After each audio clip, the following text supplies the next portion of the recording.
पाकिस्तान की तरफ और इंडिया की तरफ फ़र्क ये हो गया कि वहाँ पे मोदी आ गया।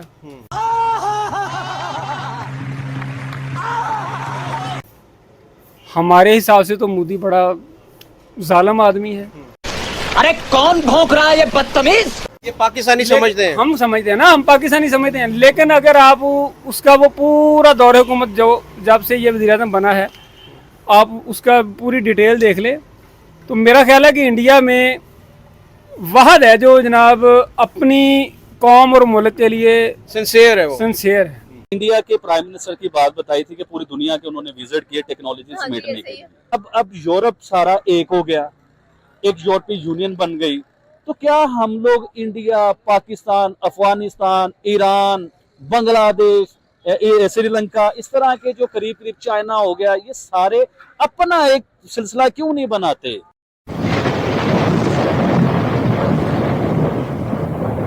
मैडम आप जरा हिस्ट्री को उठा के आप जरा चेक कीजिए, हिस्ट्री में देखें कि पूरी दुनिया की बात कर रहा हूँ, सिर्फ मैं ईरान की या पाकिस्तान की बात नहीं कर रहा हूँ। आप हिस्ट्री को उठा के देखिए, पूरी हिस्ट्री गवाह है चीज को लेकर, जिसने अमेरिका को आंखें दिखाई हैं उसकी आंखें निकाल दी गई हैं। जो अमेरिका के खिलाफ बोला है उसे मरवा दिया गया है। किसी के प्लेन में आम की टोकरियों में बम रख दिया जाता है, किसी को मुल्क से दरबदर कर दिया जाता है, किसी को फांसी पे चढ़ा दिया जाता है, किसी का नाम कजाफी होता है, किसी का नाम भुट्टो होता है, किसी का नाम जियाउल हक होता है, किसी का नाम नवाज शरीफ होता है, किसी का नाम बेनजीर होता है। ये तो वो नाम है जो मुझे आते हैं, मैंने आपको बता दिए हैं। अभी बहुत से ऐसे नाम है जो हम ले भी नहीं सके हैं। देखिए मैडम, ईरानी सदर ने क्या गलती की थी, उनकी गलतियां मैं आपको बताता हूँ। एक तो अमेरिका को वो आंखें दिखाते थे और सरेआम आंखें दिखाते थे, पूरी दुनिया की मीडिया गवाह है इस चीज को लेके कि वो अमेरिका को आंखें दिखाया करते थे। अमेरिका ने उनके ऊपर पाबंदियां लगाई, इंसेक्शन लगाई, क्या क्या कुछ नहीं अमेरिका ने किया, वो बर्दाश्त करता रहा, अपनी इकोनॉमी को भी लेके चलता रहा। आज उनकी इकोनॉमी कहाँ चली गई है, इस चीज पे गौर कीजिए आप कि एकदम सारा कुछ पलट कैसे गया है। अब कुछ बातें ऐसी होती है मैडम, हम लोग मीडिया पे कर सकते हैं। देखिए मैडम, मैं आपको बताता हूँ, ईरानी सदर पाकिस्तान आए, ईरानी सदर रूस गए, रशिया गए, ईरानी सदर अजरबैजान गए। अब मैं आपको एक और बड़ी पॉइंट की बात बताना चाहता हूँ, मैं अपने हमसाये भारत की बात करना चाहूंगा इस चीज को लेके। अभी आपको याद होगा रिसेंटली चंद्रयान 3 जो इंडिया ने एक अनाउंस किया था चांद के ऊपर, जब मैंने बहुत सी प्रोडिक्शन की, बहुत सी वीडियो की मैंने उसके ऊपर। देखिए अगर कोई मुल्क अच्छा काम कर रहा है, कोई तरक्की कर रहा है, तो आप उसकी तारीफ करने में मुझे लगता है कोई प्रॉब्लम नहीं होनी चाहिए आपको। अभी मैं आपको बात ये कर रहा था, चंद्रयान 3 की बात कर रहा था। तो आप जब चंद्रयान 3 ने अनाउंस होना था, जब उनका मिशन रेडी होना था, मिशन स्पेस पे जब जाना था ना, उससे आप 1-2 महीने पीछे चले जाइए।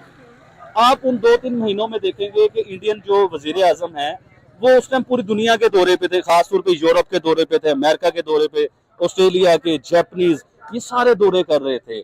उन दौरों को करने का मकसद क्या होता है मैडम, कि पूरी दुनिया से जो चीजें आपके पास रह गई है ना, वो टेक्नोलॉजी आपने समेटनी है पूरी दुनिया से।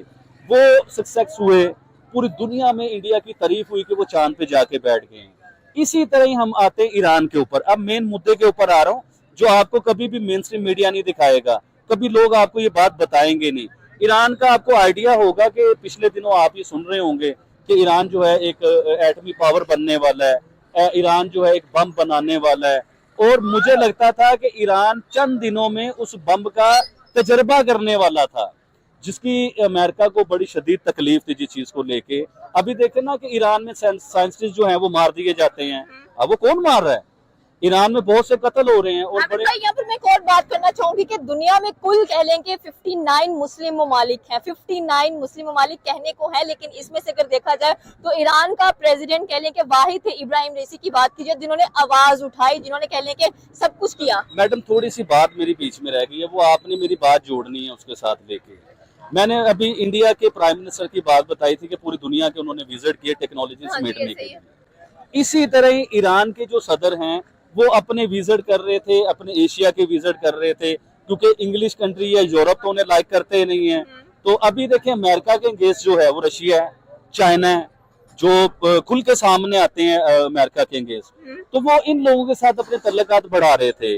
इनसे हो सकता है वो टेक्नोलॉजी ले रहे, हो सकता है। देखिए मुझे तो नहीं पता, मैं कोई बम बनाने वाला इंसान थोड़ी हूँ। ये तो मैं अपने ज़हन से बता रहा हूँ कि अगर इंडिया के प्राइम मिनिस्टर चंद्रयान के लिए पूरी दुनिया में गए, उधर से टेक्नोलॉजी समेटी उन्होंने, देखिए इंडिया के जो साइंटिस्ट थे वो बहुत काबिल लोग थे, उन्होंने बड़ी तरक्की की, बड़ी मेहनत से उन्होंने कुछ आया, लेकिन समटाइम हो भी सकती है, मैं अपने दिमाग से बता रहा हूँ, हो भी सकता है तो अच्छा। तो दोस्तों ये थे पाकिस्तानी पब्लिक के रिएक्शन। और आपने वीडियो में देखा ना, पाकिस्तानी भी मान गए हैं कि इंडिया और पाकिस्तान एक ही दिन अलग हुए थे, लेकिन आज दोनों कंट्री में कोई कंपैरिजन नहीं हो सकती, क्योंकि इंडिया की फॉरेन पॉलिसी आज इंडिपेंडेंट है। आज इंडिया जब चाहे तब किसी भी कंट्री के साथ डील कर सकता है। इसीलिए तो इंडिया अमेरिका, रशिया और चाइना तीनों के साथ एक ही टाइम पे डील कर सकता है, और दूसरी साइड पाकिस्तान अमेरिका के परमिशन के बिना हिल भी नहीं सकता, क्योंकि पाकिस्तान की इकोनॉमी पूरी IMF और अमेरिकन एड पे चलती है।